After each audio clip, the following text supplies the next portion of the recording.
Hello, Phil here from Wings of Pegasus and welcome to another analysis video. If you enjoy this video, please give it a thumbs up and subscribe. On the agenda tonight, we're going back to 1974. We're going to be taking a look at the Steve Miller Band and they're going to be playing through Fly Like an Eagle. So let's get Steve and the guys up on screen and see how they get on.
Children, yo, no shoes on their feet.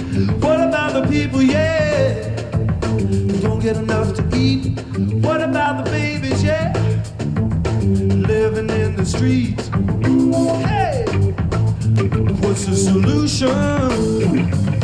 Fly like an eagle till I'm free. I wanna fly like an eagle, let my spirit carry me. An eagle to the sea, Lord, to the revolution.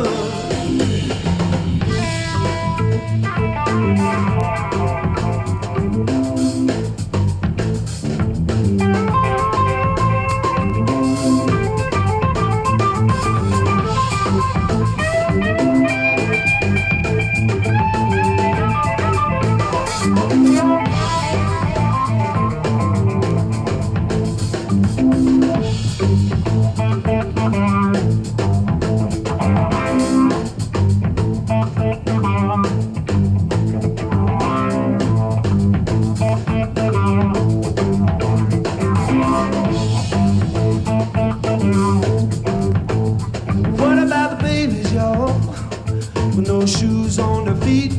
What about the people, yeah, moving in the street? What about the children who don't get enough to eat? What's the solution? I wanna fly like an eagle till I'm free. I wanna fly like an eagle to the sea. I wanna fly like an eagle, let my spirit carry me. Lord, Lord, to the revolution.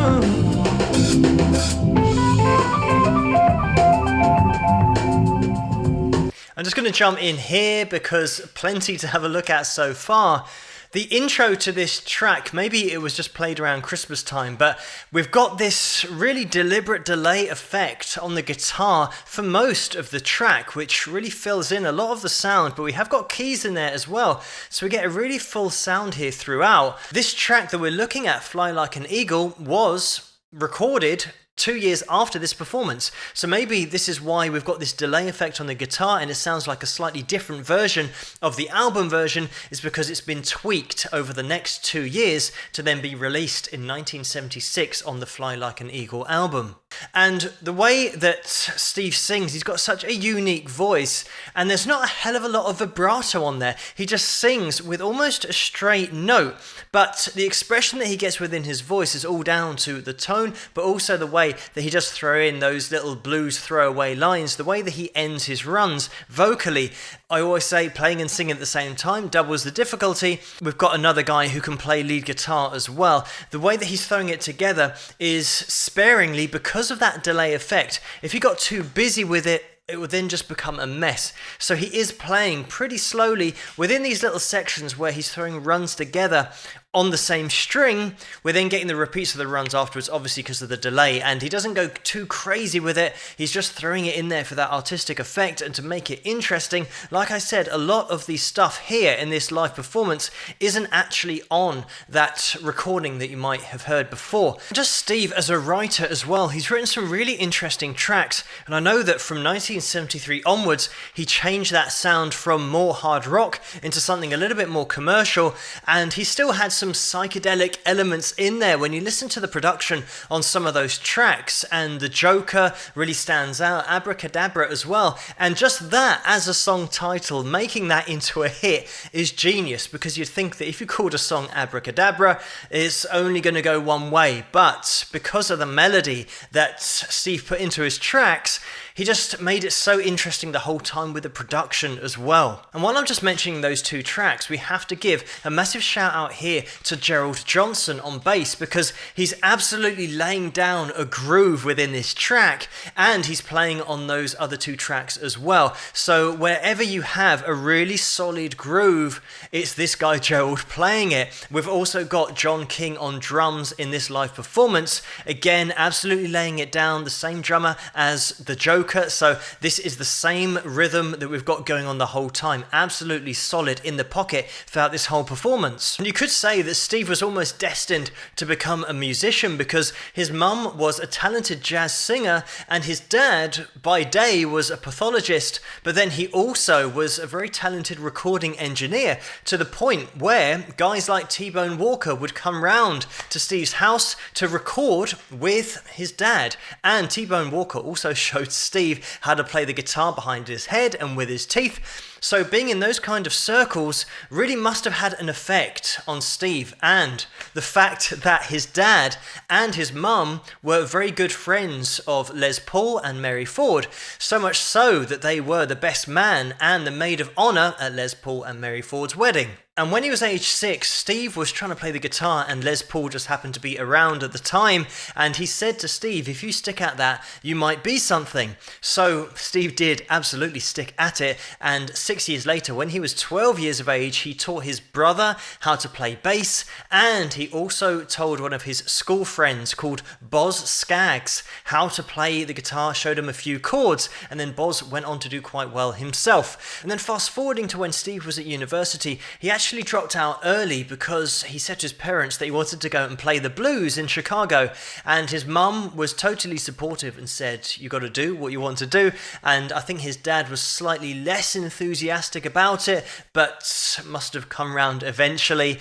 And then it turns out that he was jamming with the likes of Howlin' Wolf, Muddy Waters and Buddy Guy, and all of those guys, by the way, you can find on this channel if you want to check out their playing individually, but he was really in those Chicago blues circles. So Steve was jamming with these top blues musicians and was also being encouraged by them to follow his dream of becoming a musician and doing it full time. And at that point, he set up his band, which was the Goldberg Miller Blues Band, and that was with Barry Goldberg. And they got signed by Epic Records in 1965. That would have made Steve 22 years of age. And they released their track called The Mother Song. So at that point they started playing venues in New York, and after they had a stint there, Steve decided to go back to Chicago, but then he realized the music scene wasn't quite as vibrant as he wanted it to be or he remembered, so he decided to go back to his studies, resume the university course that he had left previously. Unfortunately, he wasn't really into the academic politics, so he decided to travel to San Francisco, and with his last $5, he decided to go and watch the Butterfield Blues Band and also Jefferson Airplane. And from then on, he realized the music scene that he was looking for was in San Francisco. And then the next year, in 1966, he formed the Steve Miller Band, and he actually backed up Chuck Berry for his Live at the Fillmore Auditorium album. So in 1968, the Children of the Future album was released, and it wasn't until 1973 that things really went crazy with the release of The Joker, and that got a lot of radio airplay, and the title track of that album went to number 1 in the USA and also got to number 1 here in the UK.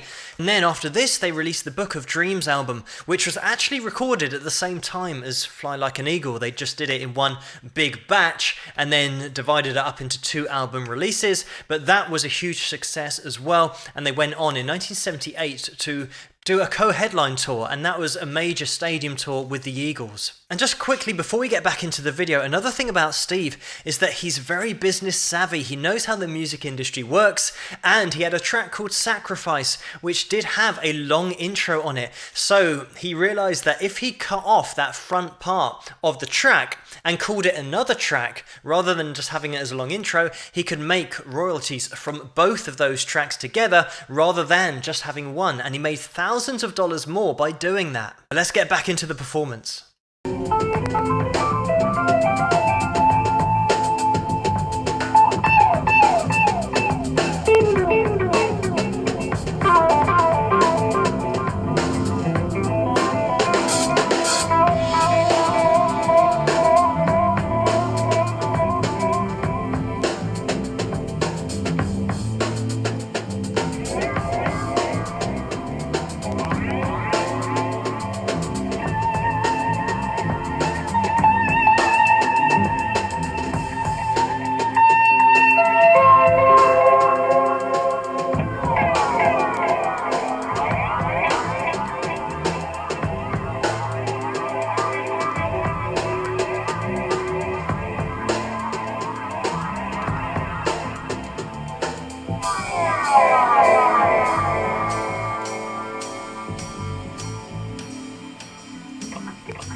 Day by day, time keeps on moving us away. Lord, from the revolution, I wanna fly like an eagle till I'm free. Fly like an eagle to the sea. I wanna fly like an eagle, let my spirit carry me. Lord, Lord, to the revolution.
I'm just going to jump in here Because Gerald Johnson, when we had that shot of him playing bass, listen to some of those lines that he's thrown together, so solid throughout the whole performance. Of course, he's got to be super tight with John on drums as well.